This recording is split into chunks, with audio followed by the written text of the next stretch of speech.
All Kerala tailors association Chittilanchery area സമ്മേളനം നടത്തി. സമ്മേളനം അസോസിയേഷൻ ജില്ലാ കമ്മിറ്റി അംഗം പി മോഹനൻ ഉദ്ഘാടനം ചെയ്തു.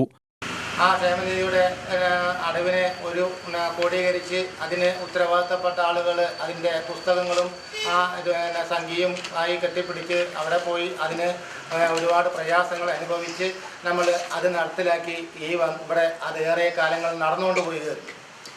അപ്പോൾ അതിനിടയിൽ തന്നെ നമുക്കത് പല പല ഭാഗങ്ങളിലായി പല ജില്ലകളിലുമായി അതായത് ജില്ലാ അടിസ്ഥാനത്തിലേക്ക് ക്ഷേമനിധി ഓഫീസ് രൂപാന്തരപ്പെട്ടു വരുന്നതോടൊപ്പം തന്നെ നമ്മുടെ പാലക്കാട് ജില്ലയിലേക്കും നമുക്ക് തനിച്ചായി ക്ഷേമനിധി ഓഫീസ് രൂപാന്തരപ്പെട്ടു. അപ്പോൾ അതിനനുസരിച്ച് നമുക്ക് അതിൽ ഏറെ ഒരു സന്തോഷകരമായ വിഷയം എന്താണ്, നമുക്കപ്പോൾ തൃശ്ശൂർ പോകാതെ തന്നെ നമുക്ക് പാലക്കാട് ജില്ലയിലേക്ക് അത് നമുക്ക് അടയ്ക്കാൻ കഴിയുമായിരുന്നു. സമ്മേളനത്തിൽ യൂണിറ്റ് പ്രസിഡന്റ് കേശവൻ അധ്യക്ഷനായി.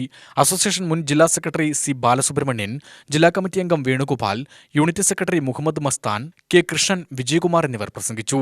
തയ്യൽ തൊഴിലാളികളുടെ പ്രസവാനുകൂല്യം ഒറ്റത്തവണയായി 15,000 രൂപ അനുവദിക്കുക, വിവാഹ ധനസഹായം 10,000 രൂപയായി നിജപ്പെടുത്തുക, വൈദ്യുതി ചാർജ് വർധനവ് പിൻവലിക്കുക എന്നീ ആവശ്യങ്ങളും സമ്മേളനം പ്രമേയത്തിലൂടെ ആവശ്യപ്പെട്ടു.